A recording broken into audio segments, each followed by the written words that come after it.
Bonjour madame, vous êtes la réalisatrice du documentaire des gens du manège. Alors j'ai quelques questions à vous poser. Pouvez-vous me dire et me décrire votre métier? Le métier de réalisatrice, le décrire en quelques mots, c'est compliqué, mais être réalisateur, c'est avant tout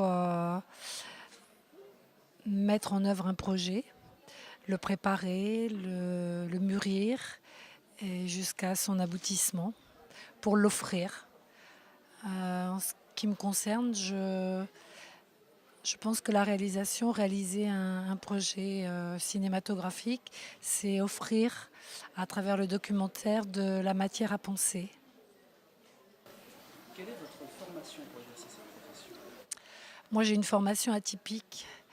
Ce serait un petit peu long à décrire, mais en fait, à l'issue de mon bac, j'ai passé le concours pour entrer à l'IDEC, la FEMIS, concours que j'ai obtenu, mais par manque dans la section réalisation, mais par manque de moyens financiers de la part de ma famille, j'ai poursuivi ma passion d'une autre façon. Et quand vous étiez étudiante, est-ce que vous vouliez être réalisatrice? Je crois que de mémoire, depuis que je suis toute petite, je fais de la photo.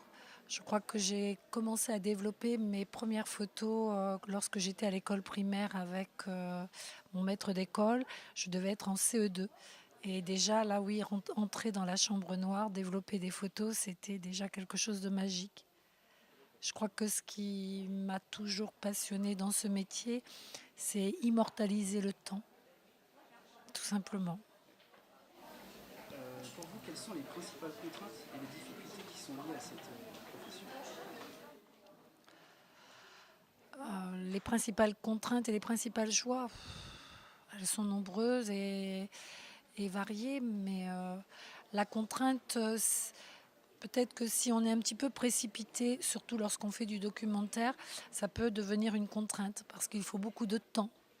On ne peut pas.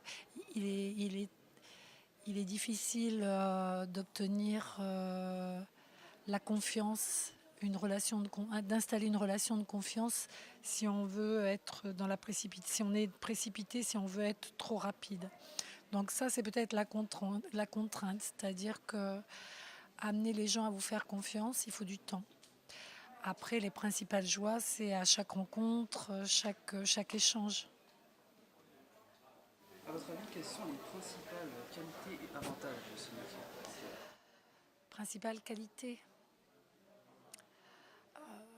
ça rejoint un petit peu ce que j'évoquais précédemment. C'est effectivement peut-être, oui, à chaque projet, c'est une belle aventure humaine. Donc, c'est peut-être l'essentiel dans une vie, la rencontre avec l'autre, l'échange. Les avantages? Oui, ça, c'est un avantage, c'est-à-dire que c'est, euh, c'est une satisfaction que l'on trouve à travers cet exercice qu'est la réalisation. Inconvénient, avantage, vous m'avez demandé. Inconvénient, je sais pas, j'ai oublié.